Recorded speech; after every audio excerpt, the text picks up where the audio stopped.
ایک سنار نے گلی میں ایک یتیم چھوٹے سے بچے کو گھومتے دیکھا تو سنار بے اولاد تھا، بچے کو اٹھا کے گھر لے آیا۔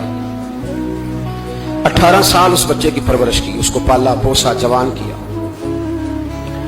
سنار کے پاس وہ دکان پہ چلا جاتا، وہ کئی دفعہ دکان پہ رہتا، کئی دفعہ گھر میں رہتا۔ ایک دفعہ وہ دکان پہ تھا، بچہ گھر تھا، 18 سال کا جوان۔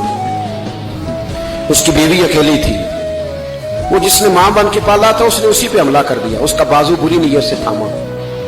بیوی چیخی، تھوڑی دیر گزری تو وہ نوجوان پیروں میں بیٹھ گیا، کہنے لگا ماں پتہ نہیں مجھے کیا ہوا۔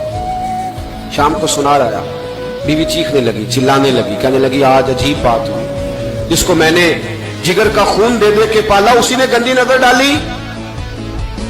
سنار محو حیرت ہے، بیوی کا خیال تھا کہ لاٹھ اٹھائے گا، ڈنڈا اٹھائے گا، نوجوان کو مارے گا، لیکن وہ رونے لگ گیا۔ اس نے کہا آج اس نے میرا بازو تھاما ہے، جانے کیا کیا ہے؟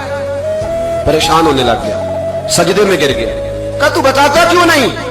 تو وہ سنار کہنے لگا اس کی غلطی نہیں، 18 سال کے بعد آج مجھ پر بھی شیطان سوار ہوا تھا۔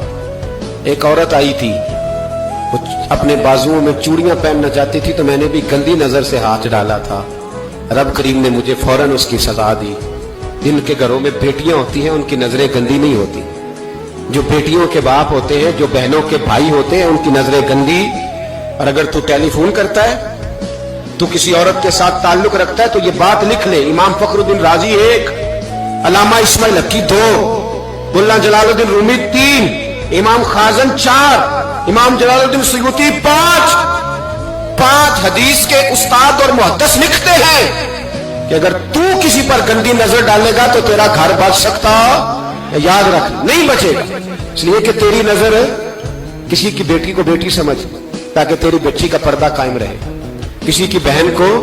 یہ کیا بات ہوئی کہ تو جتنا مرضی گند معاشرے میں پھیلاتا رہے تیرا گھر بچا رہے؟ یہ کیسے ہو سکتا؟ فَإِنَّ لَهُ مَعِيشَةً ضَنْكَ، اللہ فرماتے ہیں زندگی تنگ ہو جائے گی تیرے لیے مشکل، تو ڈھونڈتا پھرے گا کہ میں مرنے کو جگہ تلاش کروں۔ سچی توبہ کرے، کھری توبہ کرے۔ یہ گناہ